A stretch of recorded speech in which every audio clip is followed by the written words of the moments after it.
reflect the views of the creators, hosts, or that of Crier Media or their partners. The show may cover sensitive topics and information and discuss triggering issues. Emily. Listener discretion is advised. This is for you.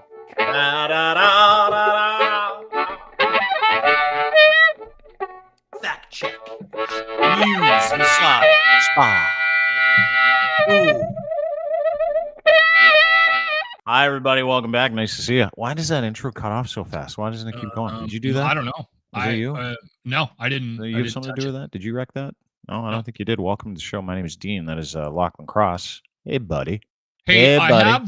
I have an announcement that I want to make quickly before we get going, because I want to get into our conversation with Emily. We got lots to talk about. Emily from MUSE. This is like relationship. We're digging deep today. We're going to also talk about the solar eclipse today. A little bit of that. We're going to talk about when it's time, fellas, when it's time to just shave your head. I got some really solid advice for men out there today, and we're going to talk about fetishes. Yeah, you're good.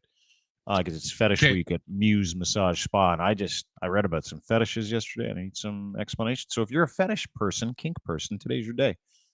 And if you're an eclipse person and a bald person, today's your day. Today's your day. Oh, also. Yeah. And this is a tax announcement. I'm going to play this, and then I'm going to tell you the announcement afterwards, okay? All right. Correct. And that was really the impetus for this version of Kevin J. Johnson, correct? Precisely. You nailed it. I got it. Not bad. There you are. How do you like that? Yeah, how do you like it? Very popularized version of your life. And I am the kind of guy, Dean, I'm not going to get into fist fights. I'm not going to lose my cool and throw stuff across the room. I took my frustration and channeled it into something. At least I thought it was positive. Yeah. Did you not get arrested for a couple of altercations during COVID? 21 times. Just a couple. But they weren't altercations. Okay. Correct. All right. So, by the way, we found out yesterday, and if you get a chance, go listen to the Kevin J. Johnston podcast. It was not fucking bananas. It was one of my favorite interviews of all time, by the way, because he's crackers. Yeah. What are you saying? It is not what you think it is. No. You have an expectation right now. You're thinking about this guy because you kind of know him. He hung out with Chris Sky, and then you got Dean, and then you throw me into the mix, and then you put this guy Kevin on a podcast, and everyone goes, "I know what this is. I know exactly what this is." No, you don't. And you're all wrong. You need to go listen to that podcast. And next week, Kevin J. Johnston will be joining the Crier Media Network for a weekly podcast teaching you how to do your taxes. Well done. Nice announcement. Way to hit it off the top. Yeah, we interviewed Kevin J. Johnson. What are we paying Kevin? Nothing. We're not paying him anything. He's not coming to the network. So Kevin has been arrested 22 times for everything from like racially assaulting people to not showing up for court dates. He's on the run. He's been one of the funniest stories during the pandemic. Like that story of him like escaping Canada, claiming political asylum in the States, hiding in a snowbank with frostbite, almost freezing to death in Butte, Montana. He's like, and then they're like, "Get the fuck out of here!" And they send him back to Canada. And he does jail time anyway. The funny part of that conversation was he got picked up by Border Patrol. And he got taken to the police station. Yeah. And he goes, "I don't know what they were doing, man. It took them forever. He couldn't figure out what to do with me." That's because no one ever tries to escape Canada. It's funny, right? You can get into a room with somebody, you go to a dinner party, and you can have a conversation with somebody, and you can figure something out about them and their belief structures, and it's completely polar opposite to you. And you can still get along, and you can still feel like that guy maybe lives on the same planet as you. That is not the case with Kevin. No, Kevin not has at a all. very different idea of the world around him, and I am pretty sure is living on a completely different planet, an alternative universe from the rest of mankind. But the interview was very entertaining. Yeah. So that's the thing, right? Everybody's out there doing these gotcha interviews with people from different cultures and trying to go, "Well, you said this, and what about that? I gotcha. Well, you did this back then. I gotcha." Like it's gotcha Don time. Lemon. So Elon stupid. Musk. Yeah. This is the dumbest interview ever. And we let Kevin get himself for like an hour yesterday, right? Like we just kept giving him rope. Here's some more. Here's some more. Nah, no, we didn't even do that. It wasn't. Yeah, we did. I gave him a ton of rope. No, we had a good conversation with him. There was some common ground. Very little, but there was a bit. You know what the common ground was? I think he's hilarious, and he was having a great time trying to tell me that he was being serious, not evading taxes down in Costa Rica, helping other people do it for the next couple of years because he's just fucked. So that's the common ground that we share. Tax Tips with Kevin. That's the name of the show. I just sent. Remember, yesterday. He's like, I gotta bring it. Emily from MUSE. Let's bring you in for this. Baby, sister. Hey, love, how are you? Hey, MUSE massage spot. Good. Did you see the interview with Kevin J. Johnson yesterday? Did you see that? I watched a few minutes and I turned it off, to be honest. I couldn't. You got to go back. You got to go back. So you remember him, right? You remember him from the pandemic? I do. Yeah. Absolutely awful hate speech about Muhammad Faqih from Paramount. And there was told to retract it. He doubled down, and then he started punching people over soap in different aisles, bugging guys about he's fucking big. He was one of those guys, one of those agitators. Just look for a way. Yeah. So we talked to him yesterday, and he told us a story about how he tried to escape Canada. I almost pissed my pants laughing because he almost. I remember talking about that on this podcast, Dean. It escaped him, his memory of it, but interesting duck. Again, I repeat, Emily did exactly what everybody is thinking about that podcast. Yeah. She turned it in, said, this is this. I know what this is, and turned it off.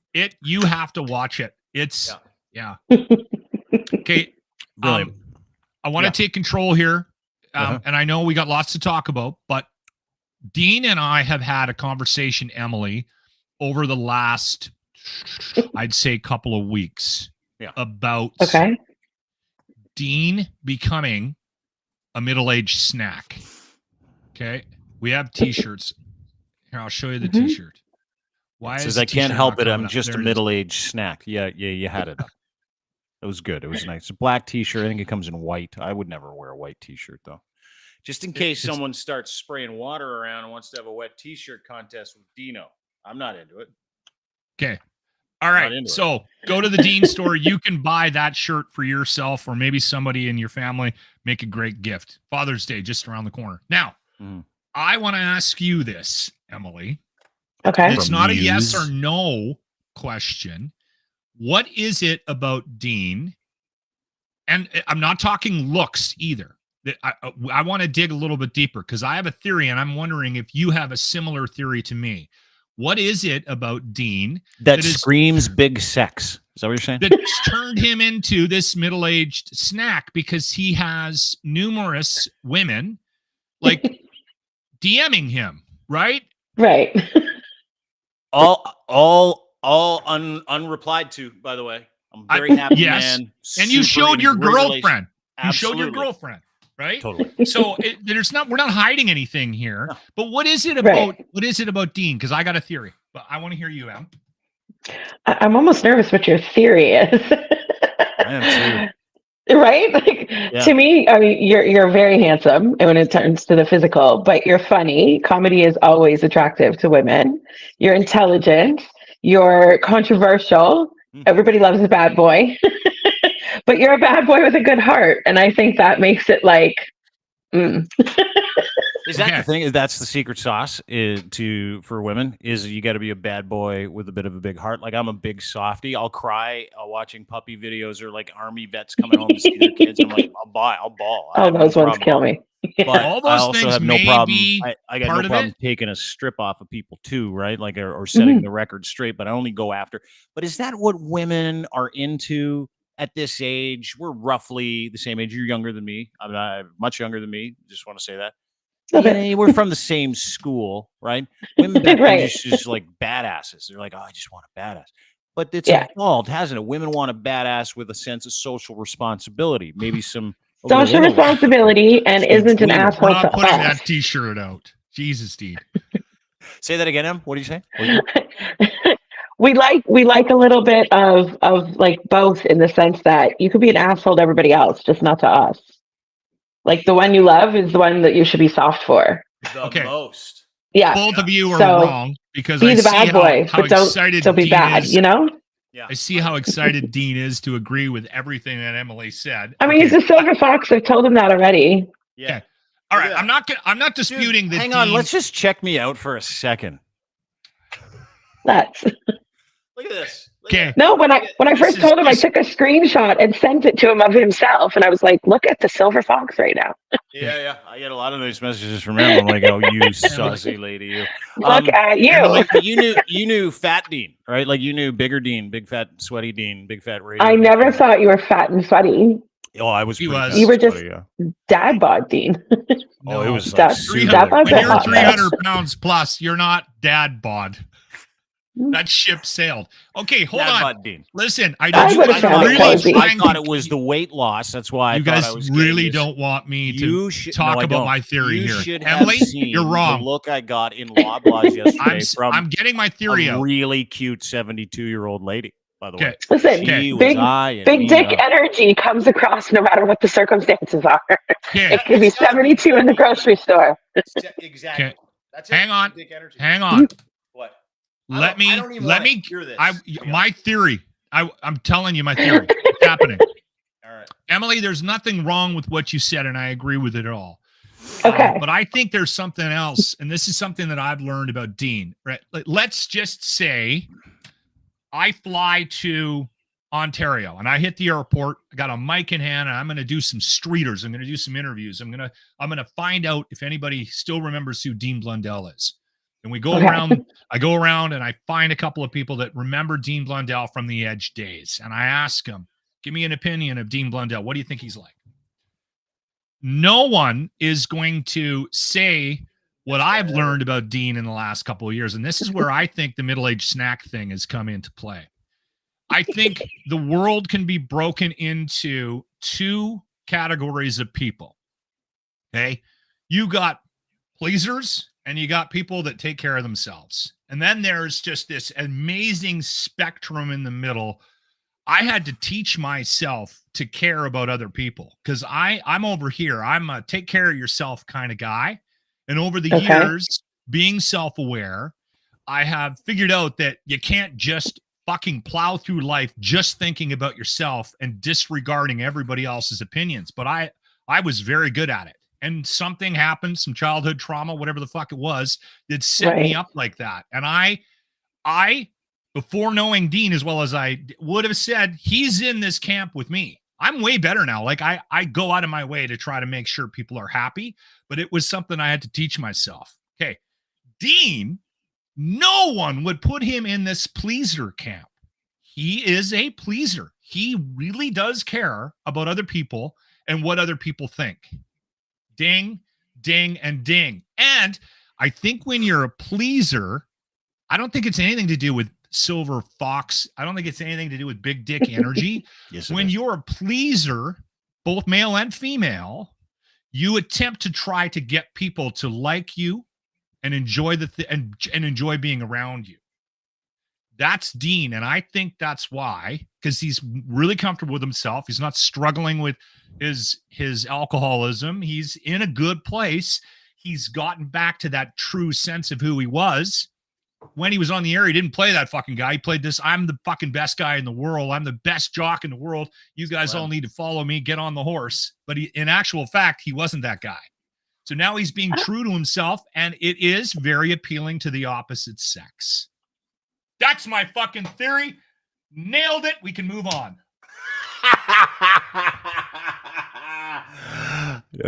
Em, what do you think? I 100% disagree. Really? 100%. Like it's almost like you were using some of the right buzzwords, but your timeline's backwards. People pleasers, that's not a sense of I know myself and maturity and self-acceptance and growth and all that. That's almost like a weakness. You're overcompensating, caring too much what people think. I don't think Dean gives a fuck what people think, to be honest. I think he's really good at letting right? But when he was on air back in the Edge days, you played harder than I think your heart is. But I think that was also part of the environment and the industry that you're in. You put on a persona just like everybody else has to in their career, and it's almost an armor in a way, right? Because it protected the soft side of you, and you can get lost in that sauce really easily. And then you cleared the fog, and now you don't have to people please at all. You don't give a shit. I just want you guys Emily's to know. right, you're wrong. Even though I spend way less time. There's my mic drop moment. Boom. Emily, I just want you to know, both of you, we can continue on. I'm going to be okay. We've only been doing this for 15 minutes, and it's okay that you guys are wrong. It'll be fine from this point on. But you know what? You touched. It's like your theory was the rim job of theories. Yeah, it was almost just not around the hole, there, but you weren't in the hole, right? Like you're kind of you're poking around. Yeah. It's like put it in. Help me. Put it in. No, that's an ass cheek. No, that's wrong. That's a taint. You were like in and around the taint region of the conversation. Yeah. So here's my theory. This is my theory. Emily, you're 100% right. So when I was at the edge, armor, great word. I could create this thing, right? This thing was what I was getting paid. I'll just say it, millions of dollars for. Be this thing. And I'm like, 7 years in, I'm like, I think I'm having some like mental issues, man. And they're like, don't worry about it. We'll get you a counselor. And I'm like, I don't like being this guy. Don't worry about it. We'll get you a therapist. You got to keep doing what you do. If you don't do what you do, you're not going to have a job. And I'm like, all right. And hey, don't get me wrong. I was really proud of what I did. Very successful. I had a nice time. It was a lot of fun. It was a heritage more, all that other shit. Just right. I had no fucking idea who I was at the end of it. I didn't know who I was. You get out of radio, you don't know who you were. You can say the same thing about you being younger, being in your industry. You're like, you know, there's one thing to make money and for that to be your personality or for that to be who you are or for you to be something to everybody else. But I cannot imagine knowing how comfortable I am to be myself. And Emily, you're 100% right, because I do not give a shit about people. And I am a people pleaser, but only the people I love. That's it. Anybody else can suck a dick. Sorry, that's just my language. Everybody else is out there, right? And if I love you, man, you get all my attention. You get all my love. But if I don't love you, that's when Fat Dean comes out and he goes, who are we fighting? Who wants it, right? But even in that is different because I don't care what anybody does with their lives anymore. I used to be overly concerned because I thought my worldview was everybody's worldview, because when you're young and dumb, you're just young and dumb, right? Now I know that I don't know everything, can't control anything, only control myself, know who I am. And you're okay being on the wrong side of somebody else's opinion. That 100%. Still doesn't disprove my theory. No, it doesn't. Like I said, you were close. You're in the taint sort of rim region of the idea. I've been like getting to know you, and it's funny when I get hauled out for being associated with you. I'm like, you have no idea who that man is, right? And it's happened to me too. I've had a similar situation in my career, right? Where people, if you say my name out loud in a room, right? People that just know me from reputation, you're going to get an opinion of me that's not favorable. No, right? Well, it depends on who you ask. But that goes. But Em, and I'm going to ask you this. You and I have known each other for 20 years. Really, kind of off and on 20 years. You were very different 20 years ago. I can't help it. I'm just a middle-aged snack. T-shirts available on the Dean Blundell Show. That's my shirt. It's all about me. I want a shirt, by the way. I'll get you one. Okay. What do you, because here's the thing. Back then, I was like, I got to be a force. I just got to go do this stuff. Very different now that I'm 51. 25. So take me back 25 years, how you're different now as a human being than you were then. Dancing for the Raptors too, right? What were you doing? True. Yeah. 25 years ago, I was a college student, way too young. Was dancing for the Raptors and still was a competitive figure skater at the time too. I was a national figure skater as well. So I was overly scheduled, super busy, very fit, and constantly tired.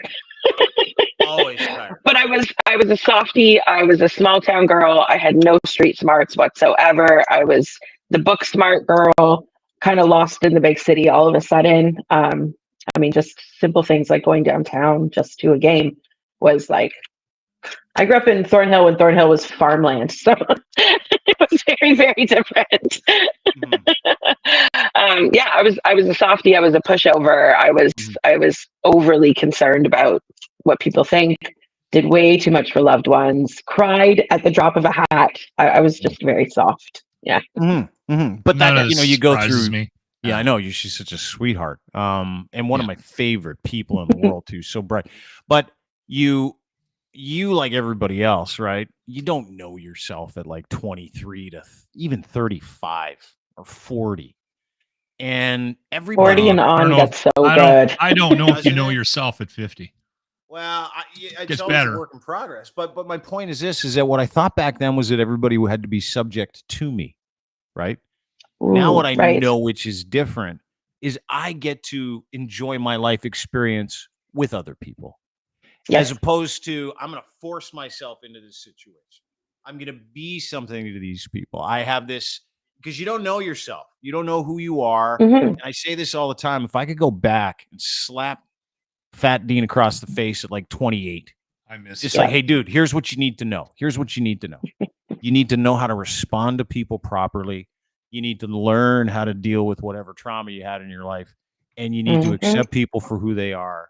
And you need to protect people who need protecting. And you need to give your privilege away to those who need it most. Had I gone back to myself in a time machine, Em, and said that to myself at 28, I'd probably still be here because I'm an idiot. However, I would have avoided so much. And I would have avoided so much I would have. If someone came to me and said, if I went back and told 28-year-old Locke a bunch of rules, he'd go, fuck you. He'd beat the shit out of you. We're not going back and listening. I have zero regrets. Yeah. What I went through shaped me. I like who I am. No, that's not. Hey, dude, and that's the thing is that you get to the point where you look at the journey, right? Yeah. Look back on all the things that you did, where I admit to being an alcoholic and drinking too much, being a bad parent, all the things that you regret when you're at this age where you look back and you're like, there's some shit back there I need to deal with. There's some wreckage I got to deal with back there. And when you're young, you don't realize maybe you don't have time for it, but it's those things where, to your point, Locke, and I'm glad you said it, that everybody looks back at now and you say, man, getting fired, I'm so grateful for it. The experience I had struggling in those early days of you starting your business, Em. I mean, are you at that point yet where you're like, you can look back and go, as much as I hated that time in my life and how I didn't know myself, you know yourself now, and that's what that struggle in your life gave you? I wouldn't change a minute of it. I've never believed in regret. I think it's a piss waste of time. It's just never been part of my belief system. And I don't subscribe to the theory. So I think there's something to be said for, I wish it didn't take me so long to learn certain lessons. Yeah. Could have shaved, 3 years off a few experiences there. but beyond that, no, I'm exactly who I am and where I'm supposed to be because of all those things.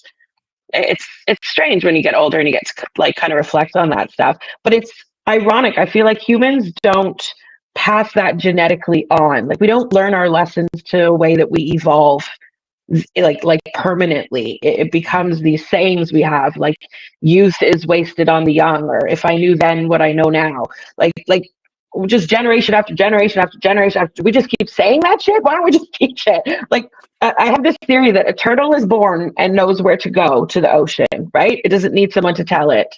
And if there's a danger on the way, it genetically figures it out and knows to bypass, whatever threat is around, so that it has the best chance of living its little ocean life. And it doesn't sit there with the mother going, oh, if they only knew what I know. It doesn't happen that way. Humans are almost resistant to physical evolution. Listen, baby turtles, you're going to hate your life. Just stay in the sand. It sucks. That's the human perspective, right? It is. Well, instead of just keep swimming. I have a little bit of a different theory. I think that we actually negotiate our way through life. Is this going to be another rim job theory? No, touch the tape with this bad boy? I don't know what you guys are talking about, rim job. I fully penetrated my theory earlier, and I'm going to fully penetrate this theory as well. Okay, I hate us. Okay. Now, listen, I think we go through life, and listen, I'm not suggesting you stop teaching your kids or passing on your privilege or whatever it is you think you need to do to give back. I don't think we share enough gratitude in this world, and I don't think we do enough to give back. And that's kind of my journey that I'm on right now. Now, I think you have to try to guide people, especially your kids or whatnot.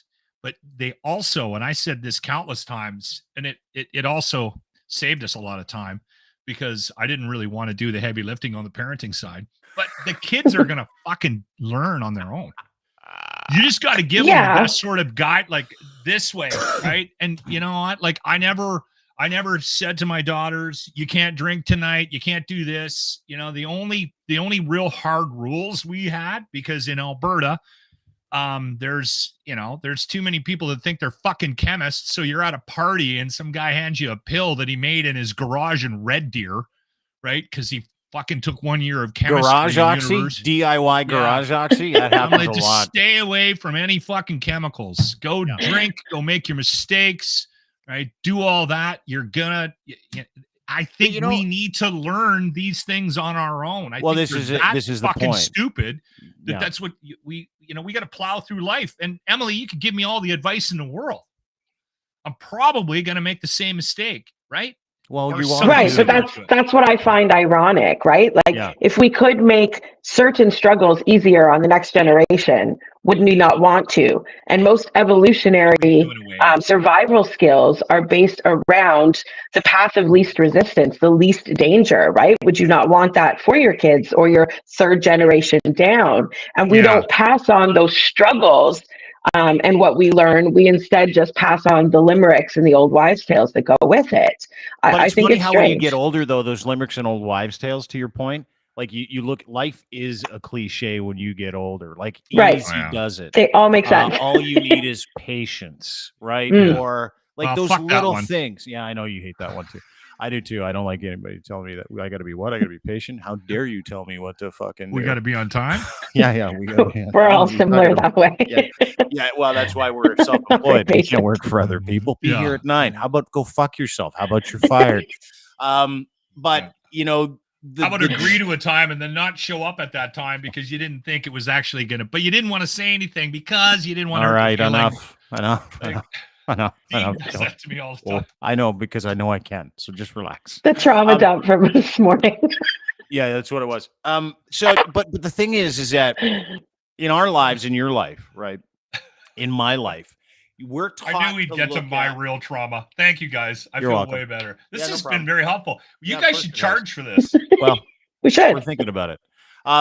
But we make mistakes as people, right? As individuals, the only way that I have ever learned from anything is during dealing with the consequences of a mistake that I've made. The hardest times, Yeah. And so when I go through, and I've been through a lot of therapy, I help guys with this stuff. Guys who get to that point in their lives where you've gotten to and I've gotten to at some point where you go, all right, my best effort brought me to this shithole. What do I do now? Right. I'm unhappy. I'm miserable. I'm this guy. I'm angry at people. I'm shutting people out. My name's Lachlan. I mean, I didn't mean that last part. But then you say to yourself, hang on. And then you say to yourself, what am I doing? What do I do if I'm unhappy? Right. And then you go get help, which is what you should do, which is what everybody should do. You should go talk to a professional. You shouldn't go, you know what? I'm just going to have a couple cocktails. Probably not a great idea. Do what you got to do. Working for me. Or I'm going to go talk to my buddy Bert, who's a plumber, about what I'm going through mentally. No, Bert's not qualified. He's a pipe fitter and a plumber. You don't talk to him. You go get help. Right.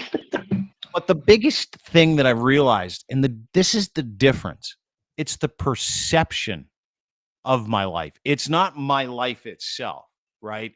It's how I look at dealing with these things. And because now I know that in infinite struggle, in failure, some people call it failure, that failure is meant to test you. Fail to test. It's science. That's how they came up with electricity, light bulbs, medicine, all the really important shit. It is a standard work process that you are not exempt from in your own life. And what we do is we fatalize failure to the point where we're like, fuck it. I don't even want to bother. I'm just going to hide under the covers. That is not good.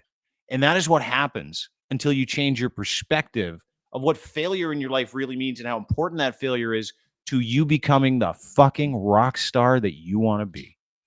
To my point. Thank you very much. Thank you. Now, I'm here all week. I want to make a comment and listen. This then we can get on to Fetish Week. Yeah, I don't want this to make it sound like I don't think it. If you decide that you need therapy, go gangbusters. Like I'm not anti-therapy from that perspective. I have the same feeling about religion or politics. If you want to vote one way, I'm not going to pick my friends based on how they vote. I think if you are in a religion and it's your choice, you shouldn't be coming to my door to tell me what kind of religion. Based on their religion too, actually. So I'm like, see, I don't. I could be in a room. I Just don't care the politics one for me. Yeah. Politics one's a little harder to digest lately. Yeah, okay, now. I have to for me. It affects my life drastically. Yes, that's fair. Again, perspective. We've been talking about this for the last month. Perspective. It's interesting to hear where they come from and how they get to the decisions they make on a daily basis. No, for me, I am not going to therapy. Now, here's why. I learned a long fucking time ago that I probably have some kind of like you could probably sit down and diagnose me with something. You're just going to undo everything Emily and I just said for 30 minutes. Listen, this needs to be said out loud because there's a lot of people driving around listening to this right now, and they're in their truck and they need the opposite opinion of this. Listen, Jerry, if you're fucking okay with your life and who you are and you're happy and you're not a miserable sack of shit, giver. You fucking giver. Yes, exactly. That's a great word. I'm going to steal that. Totally. Giver. Don't worry. You just said if you're happy. Yeah. I wasn't happy. So I had to change my perspective and change my life. You're different than everybody. You're different. You needed to get to that next step. You needed someone to pull you over the line. Even though you knew where the fucking line was and you knew what the person was going to say the line was, you still needed to be grabbed by the dick and pulled along. There's a lot of people that pull their own dicks and they're fine. They get to that next level. That's true. If I may. Yes, please. Go ahead. All this dick pulling, we need someone without one. Thank you. I need a drink. You do. You really do. A drink and a joint. Yeah. Breathe. Some yoga. Let's do it. No, I don't think it's about the therapy, but I think there are some people that get in resistance of growth because they do think they're happy. They do think they're fine. They think, well, if it's not broken, don't fix it. But I think there is, like Dean said, there's no exemption to the lessons that your soul is meant to learn in this lifetime. There's no way to get out of that. And you could choose to be a hamster, staying on a wheel, just running the same course, wondering, why does this keep happening to me? Or you can go through the hard shit to learn the lessons. And I'm convinced that once you learn a certain amount of lessons here, you don't need to be here anymore. So off you go to whatever you may believe is next. And so you can make your life really long by staying on that hamster wheel and like denying what life keeps showing you in different circumstances over and over. Why does this keep? Because. But Emily, no one's going to get to that point where they need to take that next step, whatever it means, unless they make that decision themselves. And that was what 100%. I was trying to do by helping Jerry out. Jerry, if he's ever going to get to a point where he stops drinking 6 beer in his garage every night and ignoring his family and his kids and tells them, is your middle name Jerry? No, it's Jay. All right. Jerry, you're okay until you figure it out. You're Jerry. I'm Jerry. I am way past Jerry. Jerry and I could go over a beer or 6. Garage. Yeah, I know. Emily, thank you. Yeah. This is what I'm saying. Not only is she really good at talking about like existential issues and evolutionary psychology, it's Fetish Week at MUSE, by the way. I just want to point that out. Can we go through some of this, please? You and I talk a little bit about fetishes and kinks. MUSE Massage Spa, one of our tremendous partners. 1290 Finch Avenue West, Canada's #1 body rub parlor. And sexologist, you got a podcast called MUSE on the Mic. I encourage everybody to go and download the uncensored Patreon version as well as YouTube. Explain Fetish Week, because it's actually Fetish Month, but you split it up into weeks. I love that you do this. What's that? Put that back up. Morning Glory. Yeah. If you're there from 9 to 11, you save $10. I love it. Hey, in promo. Okay, Fetish Week of MUSE. Take us through it. What do you got going? What do you got cooking? I write all those, by the way, so that's my morning glory joke right there. Oh, is it you? Emily, I couldn't resist it. It was too cute. Fashion Fetish is one of our most popular monthly promos that we do. We do it at least once a year, sometimes twice. And it's a different theme week each week, basically. And it goes off people's fantasies and fetishes, and it goes across the board. This week we're doing leather and lace. This week we've got office week, we've got a sports week. We've done schoolgirl week, we've done nurses and maids and 911 vibes, we've done jeans week, we do girl next door, college co-eds, cheerleaders, you name it. We'll just come up with it, and the girls have so much fun. Can we talk about the 911 fetish too? Yeah, we did that after the pandemic. It was awesome. We wanted to thank all the first responders because everyone got to dress up like firemen or police officers or nurses, and the Halloween costumes come out. It's just a slut fest. It's great. That's amazing. So you paid tribute. You paid tribute during the pandemic to first responders by doing. All first responders got a discount too when they came in. It was amazing. Did the first responders take you up on it? Do you have some people come in uni and go, "Hey, listen, just don't tell anybody I was here from the department"? We have corporate accounts with unions. I don't fuck around, team. If anyone has a large company that would like to arrange it, hit me up in my DMs on Twitter. A corporate account. So you have corporate accounts for certain unions that represent certain school boards, unions, some fire stations, you name it. Can I ask you a question? Do you have any Catholic school board corporate accounts there?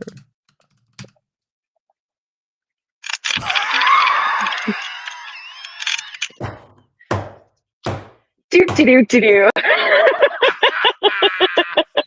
I love this world so much. It's so awesome. So much hypocrisy. You're killing me. Oh no, you're helping me. I am really happy. I come from a corporate sales background, so that's what I know. I love you so much. So back you to have punch fetish. Cards too, don't you? Back to fetish week. We sell packages. We have repeat member programs. We have referral programs. We have all kinds of stuff. You got it all. If you want to get involved, listen, just a quick heads up. This is one of the smartest business women I know. Her and Riley run an extremely successful organization and operation. So if you are looking to become a Muse, you want to get into the business, you want to be an affiliate, hit Emily up, go to the contact portion of their brand new webpage, musemassage.com, and check it out. Can I just ask you a couple more questions, and not about the corporate accounts? I'll ask you about that off the air, where you'll tell me names and stuff. No, you won't, because you never do. You never do. Okay, so you've got Leather and Lace Week. That's the first week of April. Okay, so I get that. I think the next one is Neon Week. I could do the lace. Is it Neon Week? That's the next one. What do we got? I think it's neon, like 80s vibes, anything that glows, black light. The girls are going to set up their rooms with all kinds of lights and stuff. It's going to be really cute. Sports week. So sports is going to be players, coaches, referees, or cheerleaders. Yeah. Okay. But they get a different promo each week too. So do women get dressed up in these things during that week then? Yeah. That's the deal. Okay, ladies. Yeah, the girls are all in theme. All right. Yeah. All right. All theme girls. So the first week of April is fetish week. If you're into leather stuff, that's great. Morning glory. You can get in there. Don't put a Habs jersey on any of them. Nobody will get a boner. Yeah. No. Yeah. Every single girl there has to wear a Leaf uniform or no one will get arrested. That's too much. One of my staff had a client get up and leave a session when she admitted she was a Leaf fan. Oh, that's awesome. The DJ's record screeched. He got up and he put on his pants. And I'm not going to be able to do this. He was done. I have known men like that. Guy, hang on. There's a reason that gentleman was at the spa that day. It's because he was an Ottawa fan. It was predictable. He was like, deal breaker. I'm out. Dude, can you imagine? Keep the money. I'm leaving. That much of a fucking hockey loser. Like I know a lot. It was hilarious. Hilarious. Could you imagine spending a couple $100s to have a therapeutic massage with a beautiful woman? And you get there and you're like, you a hockey fan? And she goes, yeah, I'm a big Habs fan. And he goes, fuck this. Wow. And he puts his I might be able to leave after that too. Yeah. It was hilarious. That is unbelievable. Yeah. Well, I guess so. My advice to the girls is be sporty, but don't be sport specific or team specific because you don't want to piss people off. Yeah. That money. A lot of politics laced in like football. Yeah, let's not do it. You a hockey fan? Are you? Sports donkeys, I tell you. Yeah, the It's worst rubbing unbelievable. tuggers ever. It's really fun. The clients love it. It's fun when they like walk in, meet the girls, and see all the outfits. They're like, "Oh, you guys really did it!" We're like, "Yeah, they go all out." Yeah. Well, it's like dress up and Cute. then some, right? You're like, Right. okay, listen, if It's you got an fun. office fetish, it's like the week after Yeah. the neon The fetish. sexy secretary. Yeah, you walk in, she's got her little skirt on, the glasses and stuff Secretary like that. I could get into. I'd do that. I'd do secretary week. I Yep. don't know if I'd do sports donkey week. I would do leather and lace week. Don't know if I would do. I couldn't do But- sports donkey week. There's no way. I was looking at some other fetishes that you Okay. haven't What'd you covered. find? I found some interesting ones. What did you find? Tell me. Abrasionphilia, it's called. It's a subcategory of BDSM that gets people feeling aroused by getting scratched. Makes sense. Want to do that one? What week is that? I mean, that would necessarily wouldn't be a theme week. It would more be like so and so now offers. We're not going to do a whole week on that one. But I can tell you where it stems from. What's that? It's amazing the things you find in childhood that could be hurtful, but you find pleasurable, like spanking, for example, right? Some kids don't necessarily cry when they skin their knees or get carpet burn, or their mom scratches their back before bed and it always feels nice. Like, depending on what kind of abrasion you're talking about, it all stems from childhood. That's bizarre. Easy. That's Easy. weird. No, That's very most Freudian. fetishes are developed in the first 5 years of your life. All right. Is you sure that's not Freud? that He was makes on heroin a lot. Yeah. Couple other ones that you should maybe consider. Okay. Anesthemophilia. It's an arousal to a person of extreme stature, a giant or a dwarf. So if you can get like a 7-footer. Okay. I know a little person. This one's interesting. Climacophilia.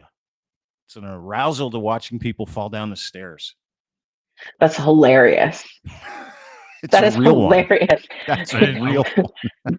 Some people sat around watching America's Funniest Home Videos way too much as a child, for sure. A friend of mine's They mom found used Steve-O to. attractive. They went down a whole jackass route. Ridiculousness is recorded on their PDR. Look at it. Look at the picture that comes with the explanation. Climacophilia. Arousal to falling down the stairs. Guys like laid Rubbing on it the out. stairs. There's people up there watching, just jerking it. Just bonered. I had a boss who used to, every time someone died, like if you go to him and go, "Hey, I got to get some time off. My grandmother died," he'd burst out laughing, and you'd be like, "I swear to Like a God, child. he couldn't stop gosh. laughing if you." So he was like, anytime anybody That's asked, a disorder, dude. That's one of those disorders that people have where it's like where they hear something sad and they get so sad that the opposite reaction comes out. So Right. like, I know people like my son is actually a little bit like that. My eldest, anytime he hears like really bad news or something terrible happens, he starts laughing. Yeah. You can go up to him and go, "Hey, dude, I'm getting my right leg amputated." He'd be like, "I feel terrible for you." I mean, And you're kids like, go through a phase like that where they get in trouble too, right? Where they awkward That's laugh or always giggle stick. through it. yeah. I cry back- when I'm really, really happy. So it goes "Oh, both do you ways. really?" Oh, Yeah. Well, I can't wait Show for me you a to cry on this Christmas podcast. commercial. A Christmas commercial will get me every time. My buddy's mother, they caught Oh. her one time. We were in high school and we were in the mall and someone fell down the stairs and she was standing there laughing at them and we had to go get her. I I'm laugh like, at people "Did you know?" I that said to fall my too. buddy, It's said to my buddy Andrew, I'm like, "Did you know about this?" And he goes, No, I had no idea. This is all new. She admitted to it later in the car on the way home that anytime she ever seen anybody fall or take a spill, it would make her laugh. uncontrollable. Wow. Yeah, so that's just considered a disorder. These are like sexual kinks, like copperophilia, arousal to feces. Sounds terrible. Cuckolding, we dealt with that yesterday. Yeah. That's a female partner sleeping with another man to humiliate her male partner while he is aware of the Very relationship. popular. Is it? Is that Yeah, it's very popular. people there? I had no It's idea very, until very a couple popular. of years ago. I had no idea that was a thing because Mm. and then I was very confused about who initiated it. Like, Yeah, can you explain to guy me the didn't rules of cuckolding real the quick? videos I watch. Yeah, I know. I mean, the rules could vary, right? Everyone has their own boundaries and what have you. But the premise, the most simplistic form of it is husband's in the corner. He's not allowed to participate. There may or may not be allowances on him jacking off, watching his wife be with someone else. And more often, the request is that the someone else have a bigger dick than the husband. It can also jam into some racial and age play and all kinds of fun stuff. Okay. If the cuck is dominant, it could be because he's instructing it to happen, like you're gonna get fucked. Or if he's submissive, it might be you're gonna watch this and you're gonna like it. What if he's reading the Times and uninterested? Then he's just a watcher? No, he's reading the Times. He's not watching. I wouldn't be surprised. I mean, that could be so part of the like dominant play, because if she's trying to make her dom happy, she's trying to do good for daddy, and daddy's like, I'm bored, and he's just reading his Forbes mag. She's got to try harder. She's got to perform more. You're not doing enough. Wow. I gotta get more. So is the intention then of cuckolding? Yeah. And this is my ignorance. Pardon me. Is the intention of cuckolding that the one spouse that's getting it? So in this case, the female. It's usually him. No, she's his fetish or kink. It's his. No, but he wants to be cuckolded, right? Am I getting this right? Yeah, but the request or the intrigue or the fetish could be on either side. But is he supposed to not like it, or is he supposed to pretend that is he supposed to really not want this? Turn on maybe pretend that he doesn't want it. That's the question. If he's the submissive of either the session, the play, or the relationship, then that's when like kind of the humiliation comes in, and he's not supposed to like it in that regard. If she's like, oh, this is so much better than when you fuck me with that little dick, that's very different from, the BBC that comes in and throws it down till her back's broken, and then he feels less than the rest of the time. But a lot of people are aroused by things that are controversial. Yeah, but is that so the more that he feels shitty, part of the kink? Yeah, that's the question. But the more he feels shitty, the harder his dick will probably be. Yeah, that's what I said. It's for him a lot of times. Who the fuck? This is that possible? The retro replay yesterday was all Pain about and this. pleasure is a very fine line. Pain and pleasure is a very fine line. It's why anything taboo is very erotic. Because your instinct is you're not supposed to be excited by seeing your wife get nailed. But what if all of a sudden you're in your mind thinking this is crazy, but your dick is like, woo! It's a little bit confusing. That would never you don't know that. No, I do know that. I 100% know that. I'm pretty much sure of it too. Or even if the thing gets like, it's like, hey, I want to be this. What do you think? I'd be like, right? No, I. Not only do I not like. But what if she looked really fucking hot, and you're like, this is better than any porno I've ever seen in my life. Like, look how gorgeous my wife is right now, just taking dick. Yeah, but I'm literally right there. Like I'm right there. But you don't get to be the observer when you're right there. All of a sudden now you have VIP seating. And what if you're like, holy shit, look at her. No, when I am right there, I can open my eyes and watch it. Like that's the thing. Is like I'm there, I can see. But that's POV. Okay, that's different. We know this isn't your kink, Dean. I don't even understand. Like when you're explaining it to me, I'm trying to understand. I'm convinced you have hidden kinks that you don't know about. The guy wants. No, but the guy wants this. Is what I'm saying. I had no idea what this the guy wants to feel. He wants like his wife. He wants to feel terrible about himself. Yeah, that's what makes his. I don't think it's that heat. I mean, we don't want to make the man suicidal, right? We don't want him to feel so bad about himself that gives you he's going to die. If that gives you a boner, then you got some mental issues. But humiliation does give a lot of people arousal.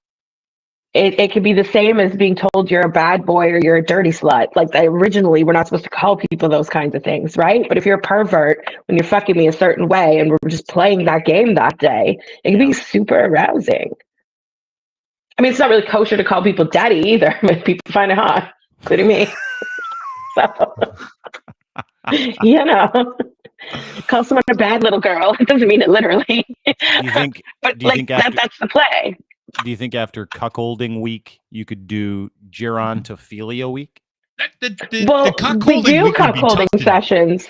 Do No, you? we can do them with our couple sessions. Yeah. Okay. If someone doesn't want to participate and they want to be the watcher, that's super easy to do in a couple session. Man or woman, it's happened both ways, where they sit in the corner and they just want to watch him get his service or watch her get a massage and get a body slide. Do you provide the dude, or do they have to bring the dude in? They come in as a couple. The male rub They come in as a couple.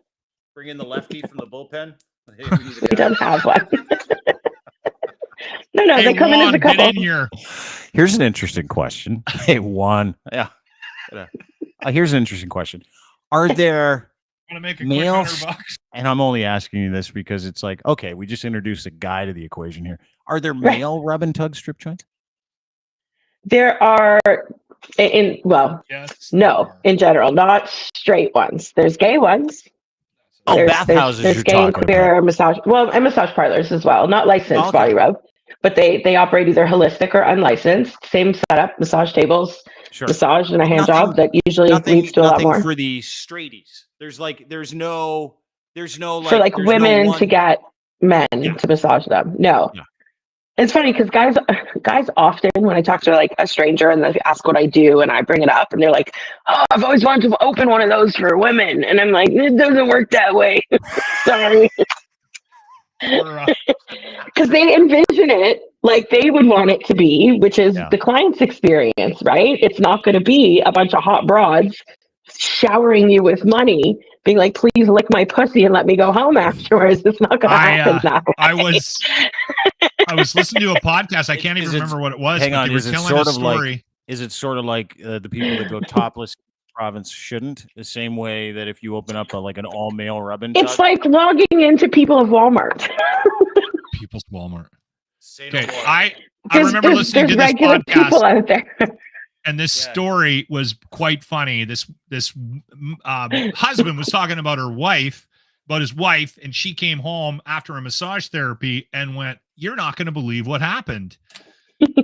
This one guy was promoted through this friends group, and everybody went to him. And she thought, "Oh, well, he's a great masseuse." So she finally took their advice and went, and he tried to do something to her, and she's like, "Hey," and he's like, "What? This is what I do." And so she left. She phoned the place and complained, and the owner was like, "We've never had anyone complain about whatever his name was. Juan, we'll call him Juan." Right. So call him Juan. So it was well known between all those friends group. Dude, that's a big thing. There are a lot of registered, and you can correct me if I'm wrong. No, this was in the States, Emily. I know. I'm going to tweak it a bit. I know two. Okay, I'll just tell you. I know two women. Okay. That both have they're different masseuses, but that was introduced into the masseuse patient relationship a couple of months in, and as an offer. And the offer meant extra money. And these two lovely ladies pay for it, enjoy it. He leaves. Women are no different than us, I think, sometimes. That's what I think. In some respects. There was a bit of a TikTok trend of these videos going around of men, like RMTs or whatever, giving very erotic massages to women, acting like this was a popular service. And of course, the comment section goes crazy. Housewives are like, "Where do I get this?" Men are like, "This is bullshit. I'm never sending my wife for a massage again." And they're like freaking out.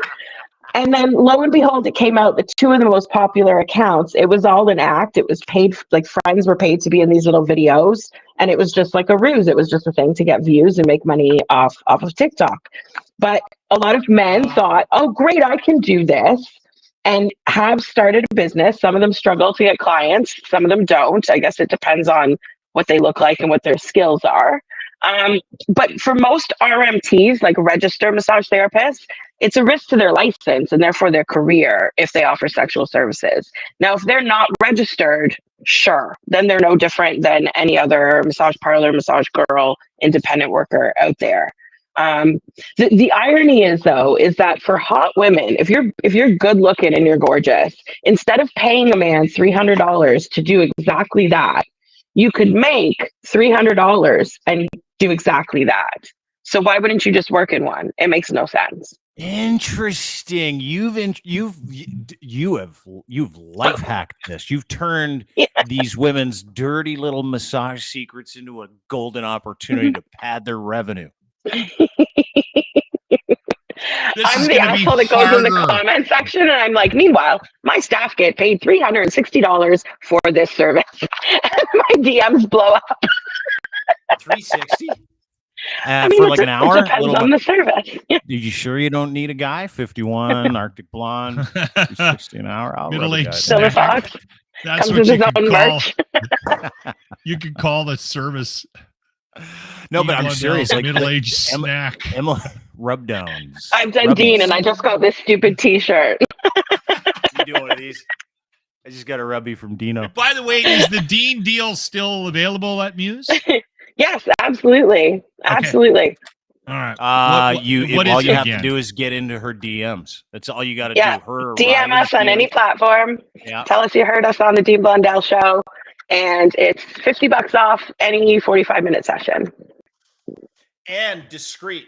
They'll meet you where you need to be met. They'll bring you in whatever door you want to be brought into. It's therapeutic, dude. It's therapeutic. This is what people don't understand. Like, we have fun. Emily likes to turn it into a thing with, like, race car bed week. A good show. Like, it would, like, we learned some stuff. I have one more treat for you guys, because I came with 2 Eclipse sex facts for you. Yeah, because hang on, before we go, the Eclipse is tonight. No, so it's Monday, right? Monday night, yeah. I don't know if you guys have read about it. We're apparently not going to be able to see it in this area of the world. Oh, boo. I thought we were going to get a good shot. Well, I did too. You were too. I thought Niagara Falls was going to be like... Oh, fuck. They declared a state of emergency in Niagara Falls a week ago. Did you hear about this? I heard that. Yeah, because of this. Because they were worried too many people were going to show up. State of fucking emergency in Niagara Falls. They're like, there's going to be too many people here. What are we going to do? Yeah. Because everything's booked. It's just such a woke ass thing to do. Just kidding. But to your point, I'm just going to read this to you. This is unbelievable. I don't know. I'm not interested in this at all. That they're worried the weather forecast for the solar eclipse in Ontario is gonna suck. Bitter rains and the threat of snow this week. Obviously, we got some yesterday. We're getting our first total eclipse, and Kingston, Brockville, kind of that corridor from Southern Ontario all the way up, are like on this perfect path, and apparently most of it is going to be covered by. And the only time you're going to see this in 400 years. Look at that dork with those glasses on. He's so excited. I saw a funny meme. It's better than the orange dork who just stared right at it last time. Yeah. Oh yeah, Trumpy. I saw a funny meme, and it was talking about the eclipse, and it was saying every year that this comes out, you're told that it's never going to happen again for 400 years, and then a fucking year later, we're talking about the next eclipse that we're never going to see for 400 years. Not only every time. Not only they told us that this is never going to happen for 400 years, and I've seen 3 of them, so apparently it has. They're also warning you to keep your pet safe during the eclipse. Yeah, because they shouldn't look at it either, right? I think that's the point. What happens to your eyes? Does it burn your retinas or something? I think your dick falls off. Something like that. Okay. All right. With guys, your dick falls off. With girls, I couldn't tell you. I just heard that with guys, your wiener falls off. And it was funny because I said to my significant other, I'm like, what are the chances we connect during the eclipse? Canoodle, yeah. What are the chances we could canoodle during the eclipse? And we're like one of those people that can say, what were you doing during the eclipse? We were canoodling. And I got this one. No. No coitus for you. No eclipse coitus. Yeah. Well, there seems to be mixed opinions. Okay. Because I Googled this last night because you told me about it. And I was well, wait a second. In Hindu folklore, they say don't do it because there's so much additional energy, solar energy, and all the things that happen with an eclipse, the magnets and all the stuff, that you're almost too open at that point. There's too much energy going on in the world. The last thing you should be doing is energy exchange with somebody else. However, However, astrologists and psychics disagree with that theory and think if you're coming through a new phase, which is usually what a lunar eclipse is about, that you should be in the throes of passion when that happens, so you carry that energy through the retrograde that we're in right now. And I was like, I would like to see that fought over Jello. I'm going to need to go. I got to smoke some weed. That's always my solution. A hemp shirt. Interesting. So, so losers that don't know anything about my this, own herbs. The spirituals, if you will, are like, it's bad for your energy if you have sex because you're putting too much into the world. By the way, that makes makes no physical sense. Don't you want all the energy? Yes, you do. So you get all the energy, so you should do it. Penetrative intercourse is an energy exchange. Yes, it is. So there's lots not of the way I do it. Wow. Not the way I do it. There's very little energy exchange. It's like, okay. He's on his back. Oh, Lord. Am I sweating? Do you see a bead of sweat? My back sweating. Can you? You're like, I did too I'm much. 51. You're gonna need to do the majority of the work here. So back to that. So they're saying too much energy might make you crazy, so don't have sex. Is that the idea? They don't want people going nuts. The premise being that there's already too much shifts in, like, you know how all the people that go to like blow an O-ring. Stonehenge for a solstice and all those things, all about solar energy and lunar stuff, and then the magnets and all these weird. I'm not big into that kind of stuff, but whatever. Like I found the two sides chakra interesting. And the crystals and the energy and the thing. Right. And so you're already almost in a vulnerable state. So you shouldn't be engaging in that. If anything, you should be mindful, you should be restful, and you should meditate and be like one with the earth and the energy at that point. Yeah, the other flip coin is the astrology side. That's like, no, get to it, do the do, be in the throes of passion, right? And that orgasmic energy and those good feels and good vibes will stay with you for a certain amount of time. There's the 8 limbs of astrology. Yoga. I know what I'm doing. Emily, there's the 8 limbs of yoga theory, the yamas and the niyamas, and there is one section in there about sex called the wiener. Is it called the wiener? Well, it starts with an E. I can't pronounce it. It's it's just it has an E in it. It's wiener, I believe. No. It starts with an E, and there is like constant disagreement on what it means because it's one of the 8 limbs where you're not supposed to do it, right? There's like the 4 you're supposed to do and the 4 you're not supposed to do. It's got to be wiener, right? And it's under abstinence, but like the community can't even agree on whether or not it means get it on, right? So this conversation is very similar to that conversation, and it's interesting that you sort of in your Google search ended up on the Hindu side of the equation. Yeah, I was curious, like, what's the mojo behind this? Is there like a taboo? Is there a stigma? Is there some like, conspiracy theory? I was like, what do people think about, orgasm at the peak of there's got to be something cosmic happening there. So I dug in a little bit. That would be really good planning if you can do that. Yeah. Listen, right at the moment of the eclipse. Listen, if you're skilled enough, you could do that. Well, I'm going to give it the old college try. Hey, I can talk you through it. Here, guys, this is what you're going to do. And then you're going to grab it. You're going to lift up the thing. And then pull twice, stare at the moon. That's when you grab the battery cables. Because it is Fetish Week. It is. Emily, Muse on the mic. Name of your podcast. What's on your podcast this week? What do you and Riley have for us this week? By the way, oh goodness. Shit, my memory. Wednesday on the Patreon, we dropped an episode about masturbation, which is hilarious. We do our first ever toy review, and we tell our personal stories about the first time we ever masturbated. It gets really spicy. It's weird. It's really weird. Uncensored Patreon. Yeah, I don't. Yeah, I know. You gotta subscribe. I don't know if I remember. Subscribe, and you got to pay for it. It's greasy and saucy, and it is very funny, and it is very honest and open, and you educate. You've also got a YouTube version that you take some of the grease out of, which is we do a little snippet for everybody that we call small potatoes that we'll put on our YouTube channel, so you get a little preview a few little small potatoes, and then you have to go get the whole baked potato around with sour cream and bacon bits. Love Chives. it. Loaded. Yeah. Loaded. Make sure you download the podcast. Make sure you subscribe anywhere you Muse on the mic. Podcast. Muse Massage Parlor. Dean, the Dean deal. Just ask them for the Dean deal, or Riley for the Dean deal. Get in their DMs. Go to the contact section of their brand new beautiful webpage.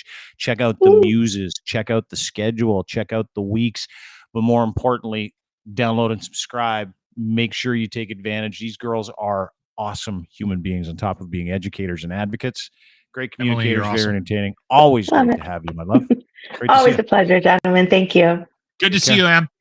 We'll see you next. Muse Massage Spa, 1290 Finch Avenue West. I learn a lot from her. I enjoy her. She's awesome. She's fun. I do like her. Yeah. You know what it is? No judgment. Isn't it? We can live in a judgment-free world. Wouldn't that be nice? She's also on the pleaser side of the equation in my theory. She definitely wants people to be happy. It runs a business that pleases people. Men specifically, actually. Yeah. So, and that's not a bad thing, right? Could you imagine me as a teacher? Teaching high school kids? No, it just doesn't work. Dude, you'd be arrested for murder before spring break. I don't know if I'd make it to Labor Day. If I worked, I'm not even kidding you. I've said this before, and I'm not encouraging violence on the youth of today, but there is no chance in hell that I would be able to sit in a classroom with a bunch of 12, 13-year-old kids and not choke the life out of one of them within, I'd say, 2-3 days. So it's really strong. Whenever I hear anybody talking about teachers needing more money or wanting more money, I'm like, give them all the money. Give them if you're mad at teachers, I don't know what's wrong with you. I don't know. Show us on the doll where the teacher touched you, because it's seriously the worst thing that I see all the time. Teachers and nurses, they're mad at teachers and nurses. I'll tell you what, that doll, enough money. No, they're right. But that doll that you speak of would get a hard workout at a Catholic school. Anyway, before we get to that, I want to quickly bring something to everybody's attention. Saw this video before we get to the locker room retro replay of the day. Which is a good one, brought to you by our friends at Art and Roofing Systems. Listen, sometimes I like to give a PSA here for the fellas, right? We started talking today in the podcast about personal responsibility, self-awareness, the perception of life when you go through hard things. We've been doing that a little bit lately. Yeah, absolutely. We got to help people. I'm going to help them again with a little aesthetic. Okay. This is important. Now, I know I have a full, luscious head of Arctic blonde hair. I get it. Thin. No, it's not good. You're going from a 4-head to a 6-head at least. Yeah, no, it's going back into just the Fox years. And dude, I'm okay with it. I'm not trying to hide. You should start putting advertising on that. I don't comb. Yeah, okay. Take your hat off for a second. We'll see who has I got the an 8-head billboard. You got I got an 8-head. It's not even close. But I'm letting this do what it does. I'm not trying to fool anybody with it. I'm not getting created with gel and a comb. You're very lucky. Yeah, very fortunate, beautiful hair, middle-aged snack. Everything's great. This gentleman's 30. I'm going to play a video. 30, okay. And this goes out to every man. George Springer, center fielder, right fielder for the Toronto Blue Jays included. Hits leadoff, by the way. They need to fucking pick it up. Bad start to the season. Same thing happened last year, didn't it? Yeah. If you have this type of thinning, ridiculous hair, stop trying to fool everybody. Don't do the comb over. Don't do the paint. Everyone still knows. Case in point, let's watch this together. Do the paint. Part 2. He was tired of everyone telling him to go bald, so he told me to save him. He paid me $150 for this haircut. I was nervous for his reaction at the end. Can you see what he's saving here?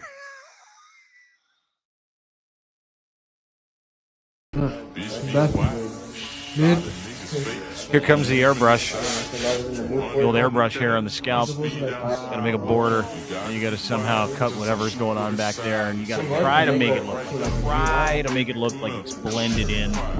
Yeah, you got to shave the entire forehead because the hair migrates into your eyeball. Leaves your face. And there you go. And as I watched this gentleman try to, like, he gave someone $150 for this, and then he puts on a little hair dust Thickener. and then he puts on some black hairspray, and the end product is just as stupid, if not worse, than when he walked in and paid $150 for that hair. Lachlan Cross, thank you for not being him. Please tell your other friends. Don't started losing my hair when my first daughter came along. 27. I panicked. Yeah. I had no idea how to be a father. I've never really thought that was going to be something that I excelled at, and I proceeded to lose my hair immediately. And it just made its way back. It's kind of stopped. I don't shave my head, and I'll tell you why. Because I've done it a couple of times, and I don't think the look is that appealing. Like, I look like I've got a natural childbirth shaped head. Like, you can tell someone pulled me out. There may have been some pushback. So I've got I got a just visiting you got vagina shaped head.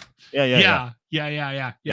And so when I go bald, I just look like a knob, like a complete knob. So I keep a little bit of hair, and then once every couple of weeks, I just trim it right down. You're fine. You don't have to go totally bald, because what you're not doing is creating an optical illusion with 38 hairs. No. Right? It's so bad for guys that lose, like, they look like this at 22. I don't. And Yeah. I'll tell you why I don't. Because you're not going to beat it, like, ever. No, you can't. And trying to beat it, you're gonna spend maybe $100,000 if you want to do it naturally. The hair plugs, everyone knows, never do those. The rug, stop it. Are you kidding me right now? Every I know time a you walk handful of down the guys that street, wear the everybody's rug. staring at you when you walk by. You look legitimately like you have a beaver pelt on your head. We all know. Absolutely. You're totally right. It's good advice. It actually is decent advice for people. I mean, for my fellas out there today, I just want to tell the fellas, just let it go. Yeah, you lost. It's not your fault. You know, I got my eldest guy. He's starting to go thin right here. He's 26 years younger than me. I'm like, it's all good, dude. Don't worry. And you know what he said to me? He goes, I don't give a shit. I'm going to rock this pool cue. I'm like, attaboy. Yeah. And you know why? Some guys look good bald. I raised him right. He looks great bald. Anyway, Yeah. See, you got good looking kids. Yeah, I do. You do too. Boys. We both do. Yeah. Congratulations. My daughters did not get any of their looks from me. They just got all my crazy, which is that's okay.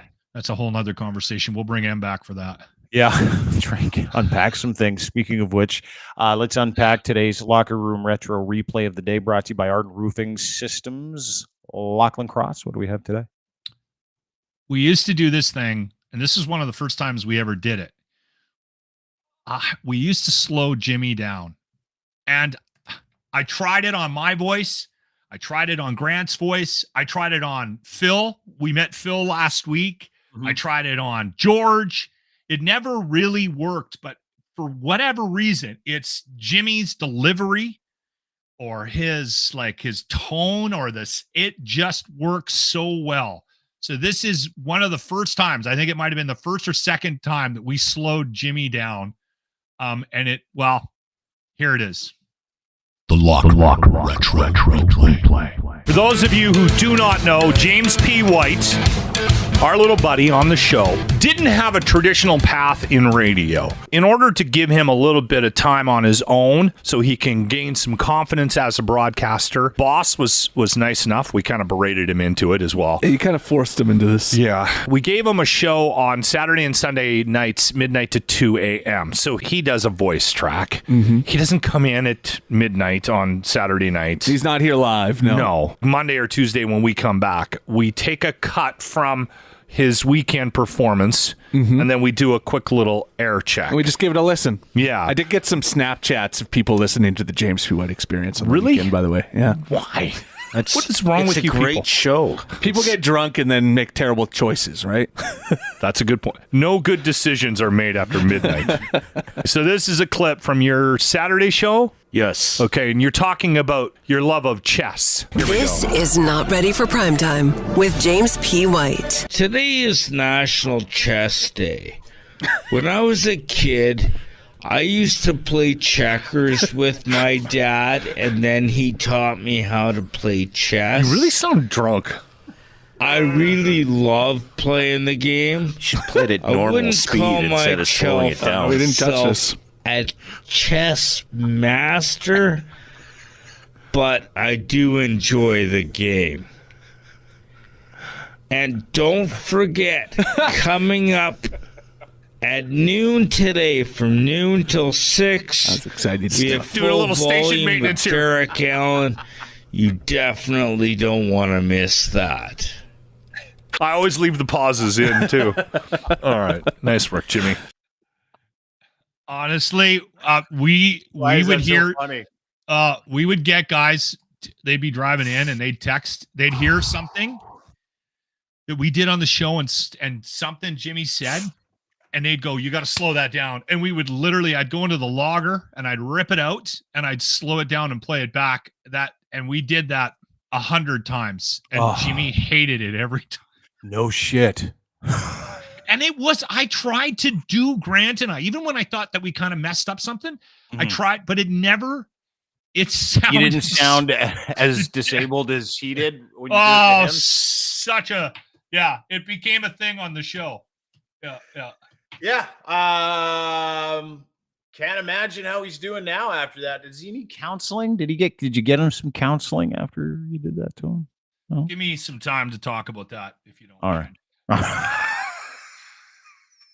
Gonna have to go back and undo years. He's just literally waking up, just hearing his slow voice in his head with nightmares after a break like that. Like I used to wake up all the time when I was on the radio. Yeah. I would wake up literally to the nightmare of not being able to talk. You ever do this?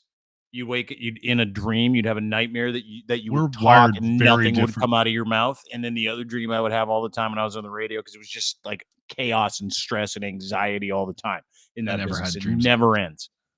And I would wake up in the middle of the night in a cold sweat because all the music was gone. All the commercials were gone. I had to sing all the songs, do all the commercials and the breaks. Legitimately. I mean, like, I remember one of my nightmares just doing Smells Like Teen Spirit. With the lights out, it's less dangerous. And then I'm like, that was Nirvana. But I was singing in my dream. And then I was like, here's some commercials. But I would like then do the commercials in my dream too. I've been dreaming about lately? I never had any dreams like that. I don't think I stressed out about the job like you did. I wasn't in high test. Anyway, I've been having a dream lately that I'm eating my own clothes. What is that? It's serious. Like I'm like out and I'm just sitting there eating my shirt. Like chewing on it, digesting it. Like it's a meal. Have you ever had a dream where you're eating your clothing? One person says no, but I have eaten lipstick. Dream interpretations. To dream that you are eating your clothes signifies loss, loneliness, and depression. That's not great. Really? Okay. Yeah. You're right. Yeah, no, I'm good. I actually feel really good. Maybe it's the loss. Maybe it's the loss of your job about a month ago when you got fired. You know what? Might be that might be manifesting itself in your brain. Who knows? You lost something that was important to you, right? That might be it. I don't believe in any of that shit either way. I don't. I do. Oh. Yeah, we could go on dreams, man. I'm telling you. All right. Well, we'll have that. Well, you know what we do? Let's get a dream analysis on it because I want to talk about that dream that I had and this other dream that I had the other night where you and I were swimming and we realized we didn't have any clothes on and we started laughing and then cuddling. I don't know what that means. No, we didn't have. You didn't have that dream, and we're not talking about that with anybody. And I really wish you hadn't have brought it up. I was naked. You were naked. We were in a swimming hole. I realized you didn't have pants. I didn't have pants. We had a whole box of Slim Jims on the shore. We said we were fishing. We came back with no fish. Too many details. And then the car broke down to the side of the road. Yeah. And you got killed. And I didn't want to go home. Wait, that's Brokeback Mountain. We went on a fishing trip, came back with no fish or pants. By the way, a couple of things. Yeah. The Arden Roof Systems charity golf tournament. Yes, I just want to get this out. That's happening July 5th. Looking for sponsors still. He's got a couple of spots, although they're filling up quickly. And also you can sign up as a golfer or as a team of golfers. ArdenRoofSystems.com at the ranch in Edmonton. One of the best tournaments of the summer. Tomorrow, got a little sort of Monster Pro Wrestling Arden Roof Systems charity golf tournament. promo video that I recorded at the Lair, which is where the guys from Monster Pro Wrestling create all their magic. So we'll have that on the show tomorrow, along with the founder of Sea Change Brewing Company here in Alberta. His name is Ian. Yes. So I'm looking forward to that. And Monster Pro Wrestling, very cool, man. And he just actually jumped on as a sponsor for that Grease Fire show that I was telling you about. Mm-hmm. Monster Pro Wrestling tomorrow night, Alberta Avenue Community Center, $25 at the door, 7:00 bell. I am going. Monster Pro Wrestling is a Crier Media client, so I'm going to go and check it out tomorrow. And that's it. That's everything I got. Dean, Jimmy wrestling tomorrow? No. Long story. I'm really worried about Jimmy right now. We'll talk about it later. Yeah. We'll talk about it later. All right, Monster Pro Wrestling. Actually, I think you should get on the phone with him if I'm not. You want me to call him after? I'll call him after this. Yeah, I'd love to talk to him. We will do that right now. Lachlan, great to see you, buddy. That was a good one today. It was really good. Yeah. I like it. Okay. I'm out of here. Talk to you soon. Thanks, brother. Lachlan Cross, anytime. At Lachlan Cross. Follow him on Twitter. There he is again. Oop, got him out now. There he is. He's gone. See you later, Lachlan. See you later, people. Thanks, everybody, for being a part of the show. As always, brought to you by our friends at Rome.auto. Listen, buying a car is a pain in the ass. You lose money the second you buy it. Everybody knows that. You get locked into these 5-7 year deals. I've heard someone a fucking 10-year car deal. It's so crazy. You don't need that. You don't. You need to subscribe to a vehicle. One payment includes your insurance, routine maintenance, roadside assistance. It's brilliant. Rome.auto. Again, go to Rome.auto if you're in the GTA. These are good people. Great people. They want to get you in a car, and they don't want you to have to suffer through the ownership of that car. So you can turn it in anytime. Very flexible monthly plans starting in a month, going to 12. You can do 2, whatever you want. Doesn't really matter. Home delivery available. They've got an entire ecosystem of vehicles. You can browse for your cars. And again, you don't have to pay for insurance, routine maintenance, nothing. All you do is give them your credit card, one low monthly payment, boom, you're gone. And when you're done with the car, you can hand it back. Perfect for someone transitioning into a car. You want to try an EV. That's what I'm doing right now. I'm a client. That's how I got to know these people. And now we're telling everybody about this new service, car subscription for the 21st century. And you can get $150 off right now with promo code Rome with Dean, just when you sign up. $150, sign up, Rome with Dean. That's your promo code. Drive on your own terms, a car subscription from Rome. Don't buy, subscribe, insurance, routine maintenance, roadside, everything included. The only thing you pay for is fuel, and you walk away when you're done. Go to Rome.auto for more details. Rome with Dean is your promo code. Go do it. You're a genius if you do. Speaking of geniuses, we've gotten a chance to know some that make software that the world needs desperately. Factcheck.io. A group of scientists, data scientists, computer scientists, journalists, they got together and decided they were probably going to have to fix something for everybody else. And it's almost as simple as this, is that they have the ability to tell you about anything that you consume online in detail and to verify whether or not what you're reading, looking at, consuming, whether it's a video, picture, text, no matter what it is, story from any news outlet, as to the veracity and the verification of the truth in that claim or any claim that they make and where it comes from and who did it. Pointing fingers is the best when it comes to this kind of stuff. It is the ultimate tie-breaking disinformation killer. Factcheck.io. They need beta testers right now. You can go and sign up for the beta program. You can try and test it. They need you to help them kind of fill it out. And it's eating right now. The machine is called Eddie. Eddie is eating. Eddie is learning. And this will launch in the next couple of months. And if I'm to believe what I saw and what I've experienced with their beta program, this will change the way that people actually look at information, consume information. It'll put agency back into your hands. So go and sign up for the beta test. Go and follow them on Twitter at factcheck.io. Factcheck.io is the website, FAKTCHEK.io. FAKTCHEK.io. Do you believe? Also brought to you by our friends at CanTorque, makers of rugged, hardworking torque wrenches the world over. Leading industrial tool experts offer you the very best in sales and service, calibration, maintenance, and custom fabrication of industrial torque tools. Every solution for any tool rental, calibration, service, repairs, or any fabrication or distribution opportunities. They have everything under one roof, all their products on their website. Website's brand new. Go to cantorque.com today and check out their information. Also, his new podcast called Talking Torque, part of the Tagliani Pinty's NASCAR racing team. Colin and his group make rugged, hardworking torque wrenches for heavy industry around the world, nuclear, railroad, heavy machinery, forestry, and they have unparalleled expertise and design experts that offer those solutions to anybody around the world. I believe he just got back from China. He makes torque wrenches nobody else does, that do a job nobody else can figure out, and he proudly manufactures here in Canada, puts a little maple leaf on all of his stuff too. He's awesome. He's a good man, great company, Canadian made, Canadian owned, Canadian operated, Canadian manufactured. Go to cantorque.com today for more information. And as well, not that we need to tell you, brought to you by MUSE Massage Spa. Right now, if you get a hold of Emily O'Reilly, go to their DMs, head to the contact portion of their webpage, MUSE Massage Spa. She'll give you the Dean deal. Ask her about it.